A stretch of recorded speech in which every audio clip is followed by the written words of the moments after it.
Hello everyone, welcome to our class. तो पिछले video में हमने रूरल डेवलपमेंट के बारे में हमने थोड़ी जानकारी ली थी। उससे रिलेटेड आज हम कुछ और पॉइंट्स पढ़ने वाले हैं जो आपको आपके जो भी एग्ज़ाम्स हैं, अगर ये टॉपिक आप उसमें हेल्पफुल है तो ये लिखने में मदद करेंगे। ठीक है, तो हम टॉपिक पढ़ रहे हैं रूरल डेवलपमेंट इन इंडिया।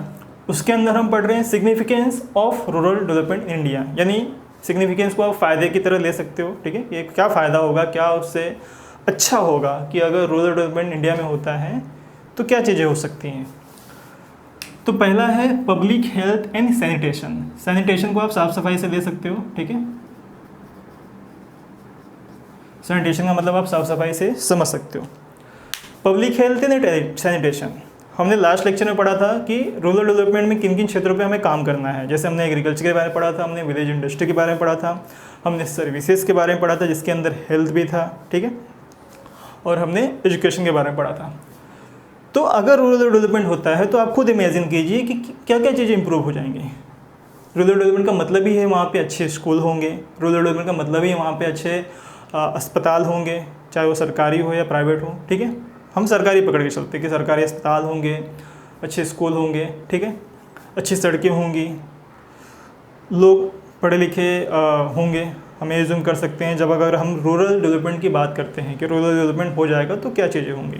ठीक है, महिलाओं को, बच्चों को, सबको समान अवसर मिलेगा, जॉब अपॉर्चुनिटीज़ वहाँ पे होंगी। ठीक है, इंफ्रास्ट्रक्चर डेवलप होगा, यानी हर टाइम लाइट बिजली होगी। ठीक है, पानी होगा, बैंक होंगे, क्रेडिट फैसिलिटी होगी। ठीक है, हर तरह की सुविधा वहाँ पे होगी, ऐसा हम मानेंगे। क्यों? क्योंकि हम पढ़ रहे हैं कि अगर इंडिया में रूरल डेवलपमेंट हो जाता है तो क्या क्या उसके अच्छे प्रभाव खासकर हमें देखने को मिलेंगे। तो पहला है कि पब्लिक हेल्थ इंप्रूव हो जाएगा, क्योंकि अगर रूरल डेवलपमेंट हुआ यानी वहाँ हॉस्पिटल है, वहाँ पे ऐसे डॉक्टर्स हैं जो सबके इलाज कर सकते हैं, वो भी कम कीमतों पे, जो वो गरीब लोग जो रूरल क्षेत्र में रह रहे, खासकर किसान और किसानी से रिलेटेड लोग, वो अपना इलाज करा सकें। क्योंकि हमने देखा हेल्थ इशू बहुत है रूरल क्षेत्रों में। शहरों में लोग पैसे कमाते हैं, अच्छे अस्पतालों में अच्छी शिक्षा लेते हैं, अच्छे अस्पतालों में अपना इलाज करा लेते हैं क्योंकि उनमें पैसे होते हैं शहरों में, लेकिन गांव में ऐसा नहीं है। तो रूरल डेवलपमेंट में हमें ये फ़ायदा होगा कि लोगों की हेल्थ अच्छी होगी और लोग साफ़ सफाई पे ध्यान देंगे। जैसे आज रूरल डेवलपमेंट पे अगर मैं सेंट्रल गवर्नमेंट की बात करूँ, सरकार की बात करूँ, तो उन्होंने वहाँ पे नल के द्वारा पानी पहुँचाने की कोशिश की है, काफ़ी गाँव में पहुँचाया जा चुका है। टॉयलेट बनाए गए हैं लगभग हर गांव में, हर घर को ये सुविधा प्रदान करने की कोशिश की गई है। ठीक है, बिजली भी देने की कोशिश की गई है, रोड बनाने की कोशिश की गई। आजकल हम देख रहे हैं कि न्यूज़ में भी आप देखते रहोगे कि बहुत सारे हाईवे या हम कह सकते हैं एक्सप्रेस वे बहुत सारे बनाए जा रहे हैं, जैसे Ganga express way, Bulandshahr express way, Yamuna express way, ठीक है, Agra express way, Kanpur express way, काफ़ी सारे एक्सप्रेस सड़कें बनाई जा रही हैं। ठीक ना, तो ये पब्लिक हेल्थ और सैनिटेशन इम्प्रूव हो जाएगा। अगला है literacy rate in rural area. Rural area में लिटरेसी रेट बढ़ जाएगा। आपको शायद पता होगा कि इंडिया में सबसे ज़्यादा पढ़े लिखे जो कम लोग हैं वो गरीबी क्षेत्र के अंदर ही आते हैं, यानी कि वो रूरल एरिया में ही आते हैं, जिसमें सबसे ज़्यादा, हम जहाँ तक मैं सही हूँ, बिहार सबसे आगे है जिसमें सबसे कम पढ़े लिखे लोग हैं, यानी वहाँ पे पढ़ाई का स्तर बहुत ही नीचे है। फिर उससे के आसपास कहीं ना कहीं हम यूपी, फिर एक एक करके हम सारे राज्यों को ले सकते धीरे धीरे। शहरों में मुंबई आगे है, दिल्ली आगे है, राइट, कि पढ़ाई में काफ़ी ज़्यादा बेटर हैं। अगर आपको एक ओवरऑल आंकड़ा दूँ तो इंडिया में 100 में से सिर्फ कुछ 87, यानी 100 लोग हैं, महिला पुरुष सब लेके पकड़ रहा हूँ मैं, तो 100 में से सिर्फ 78 लोग जो हैं वही पढ़े लिखे हैं। यानी इंडिया में 100 में से कितने हो गए, 22 लोग, यानी 22 लोग नहीं पढ़े लिखे हैं, लिटरेसी रेट के नीचे हैं। और मेरे ख्याल से ये लिटरेसी रेट भी रीडिंग और राइटिंग को लेकर है। ये जो पढ़े लिखे होने की बात हो रही है, ये पढ़ाई की बातें हो रही है, ना स्किल की बात हो रही है, ना टेक्निकल नॉलेज की बात हो रही है। यहाँ पे बस रीडिंग और राइटिंग को लेकर है। इंडिया में जो एजुकेशन का डेफिनेशन, यानी कोई इंसान लिटरेट है, इसका डेफिनेशन ये है कि वो अपनी भाषा लिख और पढ़ पाता है तो वो लिटरेट है। ऐसा इंडिया में एजुकेशन का डेफिनेशन है लिटरेसी का। अगर हम कहते हैं ना कि वो पढ़ा लिखा है, तो हम इस बुनियाद पे कहते हैं इंडिया में कि वो अपनी भाषा पढ़ सकता है और अपनी भाषा लिख सकता है, अपनी भाषा बोल सकता है। तो अगर ये चीज़ें हैं तो पढ़ा लिखा है, सिर्फ इसी हिसाब से बातें हो रही हैं। जबकि बाहरी कंट्रीज़ को हम देखें, यूरोप के या और भी ज़्यादा, तो उनमें 90+% आपको मिलेगा पढ़ लिखों का। और इस 78 में भी जो महिलाएं हैं वो सिर्फ 70, यानी कि 100 औरतें अगर इंडिया में हैं तो 100 में से 70 औरतें पढ़ी लिखी है, 30 पढ़ी लिखी नहीं है। ये मैं ओवरऑल इंडिया का बता रहा हूँ। बिहार, यूपी, इन सब जगहों का तो छोड़ ही दो, बहुत बुरी हालत है, बहुत आंकड़े नीचे हैं। एग्जैक्ट आंकड़ा मुझे याद नहीं, वरना मैं बताता आपको, लेकिन बहुत नीचे हैं। ठीक है, तो अगर रूरल डेवलपमेंट होता है तो लिटरेसी रेट क्या होगा, रूरल एरिया में इंक्रीज होगा, बेहतर होगा, अच्छा होगा। मैंने कहा ना, अगर रूरल एरिया में डेवलपमेंट होता है यानी वहाँ पे स्कूल भी होंगे, इंफ्रास्ट्रक्चर यानी सड़कें भी अच्छी होंगी, लोग समय पे आ जा पाएंगे, स्कूल टाइम पे पहुँच पाएंगे। हम मूवीज़ में बहुत जगहों पे देखते हैं पुराने टाइम पे कि लोगों को नदी क्रॉस करके पढ़ने जाना पड़ता था, और जंगल झाड़ पता नहीं क्या क्या पहाड़ क्रॉस कर करके जाना होता था। तो उस वजह से बहुत लोग नहीं पढ़ पाते थे, राइट। लेकिन आज इंफ्रास्ट्रक्चर डेवलप होगा, सड़कें अच्छी होंगी, तो लोग स्कूल भी टाइम पे जा पाएंगे, स्कूल होंगे तो एजुकेशन अच्छा होगा। ठीक है ना। सबसे इम्पोर्टेंट पॉइंट इन सब में है एम्पावरमेंट ऑफ वुमेन। एम्पावरमेंट यानी सशक्तिकरण, या हम इसे कह सकते हैं कि मजबूत बनाना। किनको? वुमेन्स को। तो अगर, क्योंकि अभी मैंने आपको आंकड़ा बताया है, ओवरऑल इंडिया में 100 में से 30 यानी 100 महिलाएं हैं तो 30 उसमें से पढ़ी लिखी है ही नहीं, ना अपनी भाषा बोल तो सभी लेते हैं, लेकिन ना पढ़ सकते हैं ना लिख सकते हैं। 30 लोग, इतनी बुरी हालत है।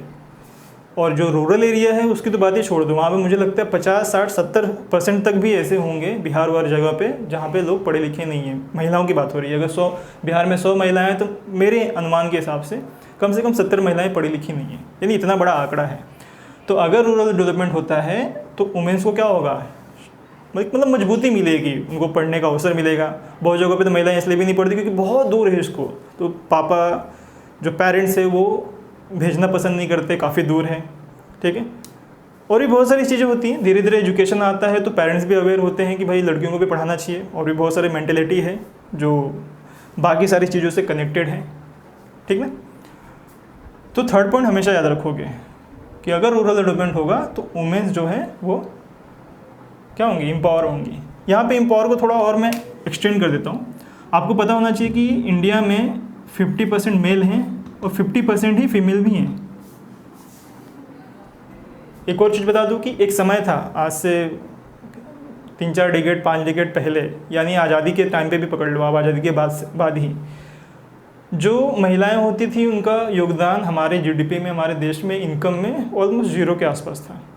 क्योंकि जो पुरुष हैं या जो घर वाले हैं वो महिलाओं को काम पे भेजना या काम कराने के लिए थोड़ा हिचकते थे, या उनके बोलते हैं ना अपनी संस्कृति में नहीं है। बहुत सारे अपने देखे होंगे समाचारों में, इवन मूवीज़ में भी बहुत सारी मूवीज़ भी बनी हैं उसके ऊपर, बताते हैं कि महिलाओं को ना काम करने दिया जाता था, ना पढ़ने लिखने के लिए दिया जाता था। उनका काम, उनको भाई सिर्फ घर बाल बच्चे संभालना है। मतलब ये सारी चीज़ें हमेशा से रही हैं। यानी हमेशा से इंडिया में 50% जो लोग इंडिया को सपोर्ट कर सकते थे हमेशा से पीछे रहे हैं, और ये भी कारण है इंडिया का पीछे थोड़ा रहने का। आज इंडिया बहुत मजबूत है लेकिन हम बहुत आगे नहीं है। ठीक है, हम थोड़े मजबूत हुए हैं लेकिन हमें बहुत काम करना है, तो इसमें कोई खुशी मनाने वाली बात नहीं है, हमें काम बहुत करना है। तो 50% लोग हमेशा से ही, जो महिलाएं हैं वो हमेशा से ही नीचे दबाई गई हैं। आज हम देखते हैं, अभी कुछ दिन पहले ही CBSE का रिज़ल्ट आया, उसमें भी आई थिंक 12th का रिज़ल्ट आया, उसमें भी लड़कियों ने बाजी मारी है। 94% लड़कियों ने पास हुई हैं, जबकि लड़के जो है 91% ही पास हुए हैं। तो ये बहुत अच्छी बात है, न्यूज़ है, अच्छा है, बेहतर है।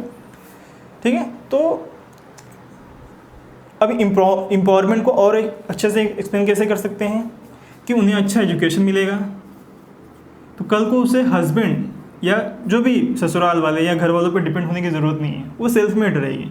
उसके पास एक जॉब होगी तो पैसा आएगा, यानी फाइनेंशियल हेल्प मिलेगी। अगर आप लॉजिकली सोचो तो औरतें परिवारों पे डिपेंड ही हमेशा क्यों रही है? क्योंकि उन्हें आगे बढ़ने नहीं दिया गया है, न पढ़ने दिया गया है, न बाहर जाने दिया गया है, न उनके अपने मन का कुछ करने उनको दिया गया है। एक तरह से हमेशा बांध के रखा गया है।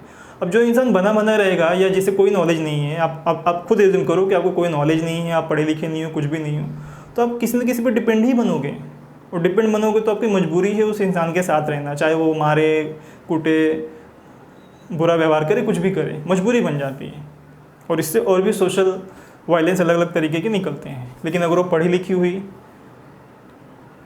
ठीक है, पढ़ी लिखी हुई, हेल्थ अच्छी हुई, तो उसको जॉब मिलेगी तो फाइनेंशियली स्ट्रेंथ होगी, तो ऑटोमेटिकली वो मजबूत होगी। ठीक है, आगे है enforcement of law and order. अगर रूरल डेवलपमेंट अच्छे से होता है, यानी इंफ्रास्ट्रक्चर प्रॉपर है, अच्छी सड़कें हैं, अच्छी चीज़ें हैं, रास्ता प्रॉपर है, कनेक्टिविटी बराबर है, लोगों को प्रॉपर एजुकेशन है, तो लॉ एंड ऑर्डर भी प्रॉपर मेंटेन होगा। छोटी सी बात बता, बहुत बार तो ऐसा भी हुआ है कि कोई हादसा कहीं हो गया और पुलिस वहाँ पहुँच नहीं पाती है क्योंकि सड़क ही नहीं है, उनको पहुँचने में ही काफ़ी वक्त लग जाता है। तो लॉ एंड ऑर्डर कैसे मेंटेन रहेगा? पता चला कोई किसी को मार के निकल गया तो पुलिस कुछ नहीं कर पाई। होता था बहुत पहले, डाकू वगैरह आते थे जाते थे। ये भी एक कारण है, बहुत छोटी कारण है लेकिन ये भी है, कनेक्टिविटी। ठीक ना?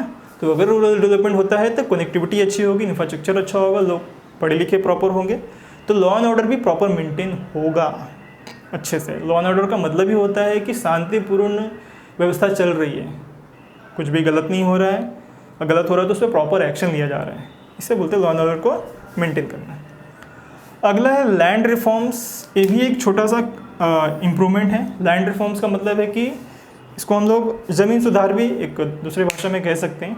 इसमें जैसे अक्सर हम पाते हैं कि रूरल क्षेत्रों में लोग एक दूसरे की ज़मीनों पे अलग अलग तरीक़ों से कब्ज़ा कर लेते हैं। जैसे किसी किसान ने किसी ज़मींदार से पैसे लिए, ज़मींदार को पैसे लौटा नहीं पाया तो ज़मींदार उसके ऊपर कब्ज़ा कर लेता था। ठीक, एक चीज़ हो गई। दूसरा ये हो गया कि आज देखते हैं हम कि छोटे छोटे खेत हो चुके हैं जिसमें लोग खेती प्रॉपर नहीं कर सकते। मतलब मैंने अभी पिछले वीडियो में बताया था कि अपना बोलते हैं ना, पेट भी नहीं भर सकते हैं वहाँ पे खेती करके। तो उन खेतों को और खेतों से जोड़कर एक बड़ा सा लॉट बनाकर ग्रुप में खेती करने के लिए हम प्रोत्साहित कर सकते हैं। ऐसे भी सरकार की योजनाएं बहुत जगह, मतलब ऐसे भी प्लानिंग चल रही है कि जिनके भी छोटे छोटे खेत हैं उन सबको एक जगह मिलाकर उस सारे लोगों को एक बड़ा प्लॉट बनाकर, जिनके भी छोटे छोटे उनको सब जोड़कर एक बड़ा प्लॉट बनाकर सबको उसके अंदर एक ग्रुप खेती करने के लिए भी कहा जाए। तो ऐसे करके भी हम लैंड रिफॉर्म्स को समझ सकते हैं अगर रूरल डेवलपमेंट होता है तो। अगला है इंफ्रास्ट्रक्चर डेवलपमेंट। कई बार बता चुका है, इंफ्रास्ट्रक्चर में क्या क्या आ जाता है? Basic facilities. इंफ्रास्ट्रक्चर का मतलब हमेशा होता है बेसिक फैसिलिटी, लाइट, बिजली, सड़कें, ठीक है, पानी, ये आप ले सकते हो, education, hospital, school, hospitals, college, ठीक है, ये बेसिक चीज़ों में आ गया। उसके अलावा भी रेलवे हो गया, ठीक है, और आप क्या ले सकते हो, रेलवे हो गया, हवाई जहाज भी आता है पर वो तो थोड़ा चलो बाहर की चीज़ें। रेलवे हो गया, हाईवेज़ हो गए बहुत सारे जो सड़कों में ही आ जाते हैं, एक्सप्रेसवेज हो गए, ठीक है ना। तो हम ये सब चीज़ें ले सकते हैं। तो अगर रूरल डेवलपमेंट होता है तो उसके फ़ायदा क्या होंगे कि इंफ्रास्ट्रक्चर भी बढ़ेगा, इंफ्रास्ट्रक्चर डेवलप होगा, कनेक्टिविटी बढ़ेगी, ठीक है ना। अवेलेबिलिटी ऑफ क्रेडिट, यस, अगर रूरल डेवलपमेंट होता है तो उसका फ़ायदा क्या होगा कि जो बैंक हैं वो भी गाँव तक पहुँच जाएंगे, स्कूल वहाँ पे होंगे, लोग पढ़े लिखे प्रॉपर होंगे, तो लोगों को पता होगा कि फाइनेंशियल एक्टिविटी क्या होती है। फाइनेंशियल एक्टिविटी से लोग जुड़ेंगे, पढ़े लिखे होंगे तो अच्छी नौकरी होगी, या खेती में भी वो अच्छा करेंगे तो उनकी अच्छी इनकम आएगी, तो फाइनेंशियल एक्टिविटी में इन्वॉल्व होंगे। और इस फाइनेंशियल एक्टिविटी में इन्वॉल्व होने से क्या होगा? देश को फ़ायदा होगा, देश को पता चलेगा कितना जीडीपी में कंट्रीब्यूशन हो रहा है। आज तो बहुत सारा ऐसा भी पैसा है जो देश को पता ही नहीं चलता कहाँ प्रोड्यूस हो रहा है और कहाँ ख़त्म हो रहा है, ठीक है ना। तो अवेलेबिलिटी ऑफ क्रेडिट, ये भी एक चीज़ बनेगी। लास्ट में है इरेडिकेशन ऑफ पॉवर्टी। इरेडिकेशन को हम लोग कह सकते हैं दूर करना, हटाना, ठीक है, दूर करना, हटाना, गरीबी को हटा देना, मुक्त करना, गरीब मुक्त, ठीक है। और पॉवर्टी, यस, तो ये सारी चीज़ें जब होंगी तो जाके गरीबी लिटरली दूर हो जाएगी। अगर आप ध्यान दो तो देखो, पब्लिक हेल्थ इंप्रूव हुआ, लोगों ने साफ़ सफाई रखा, अच्छी बात है, लिटरेसी रेट रूरल एरिया में बढ़ेगा, बहुत अच्छी बात है। लिटरेसी रेट बढ़ेगा तो क्या होगा, आदमी तो जो आदमी है, मैन है, वो तो एम्पावर ऑलरेडी है ही है, वुमेन भी एम्पावर होगी। हम रूरल एरिया की बात कर रहे हैं। Law and order proper maintain रहेगा, ठीक है, लैंड रिसोर्स प्रॉपर रहेंगे, इंफ्रास्ट्रक्चर प्रॉपर डेवलपमेंट होगा, फाइनेंशियल सपोर्ट होंगे, किसानों को वहाँ पे कोई बिजनेस करना चाहता है तो उनको भी, तो ऑटोमेटिकली गरीबी क्या होगी, धीरे धीरे कम होगी। गरीब रहने का कारण क्या है कि हम पढ़े लिखे नहीं हैं, हमारी कनेक्टिविटी दुनिया से नहीं है, हमारा कम्युनिकेशन दुनिया से नहीं हो पाता है। एक किसान की तरह सोचो कि दूर गाँव में एकदम यूपी या बिहार के किसी ऐसे गांव के बारे में समझो जिसका कनेक्टिविटी कुछ भी नहीं है, बहुतों के पास टीवी भी नहीं है, टीवी तो छोड़ो मोबाइल भी नहीं बहुतों के पास। आज भी मैं खुद यूपी से हूँ और मैं वहाँ जब जाता हूँ तो मैं देखता हूँ बहुत, जैसे जो पुराने लोग हैं खासकर जिनकी उम्र 50 से ऊपर हो गई है, उनको दुनिया के बारे में कुछ नहीं पता, न मोबाइल चलाने आता है, न कुछ है। हालांकि उनकी उम्र 50 से ऊपर हो गई, उसके नीचे भी बहुत सारे लोग हैं जो मजदूरी करते हैं, चुपचाप दिन भर आते हैं, खाते हैं, सो जाते हैं, उनको कोई लेना नहीं दुनिया से, क्योंकि उनको पता ही नहीं बाहर क्या हो रहा है। ना वो उतने पढ़े लिखे हैं, ना कुछ है।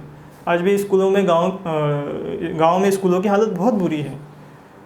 स्कूल की दीवारें प्रॉपर नहीं है, छत प्रॉपर नहीं है, आए दिन हम हाथ से सुनते रहते हैं। कई क्लासों को संभालने वाले एक ही टीचर है, ऐसा भी हमें नज़र आता है। तो ये सब प्रॉब्लम्स हैं। तो जब हम रूरल डेवलपमेंट करेंगे तो इन सारे प्रॉब्लम से हमें बोलते हैं ना छुटकारा मिलेगा, और छुटकारा मिलेगा तो ही जाके हमारी गरीबी दूर होगी। क्योंकि गरीबी का जो मेन कारण होता है, सबसे पहला तो एजुकेशन होता है। अगर कोई पढ़ा लिखा है तो बहुत ही रेयर चांस है कि गरीब रहे।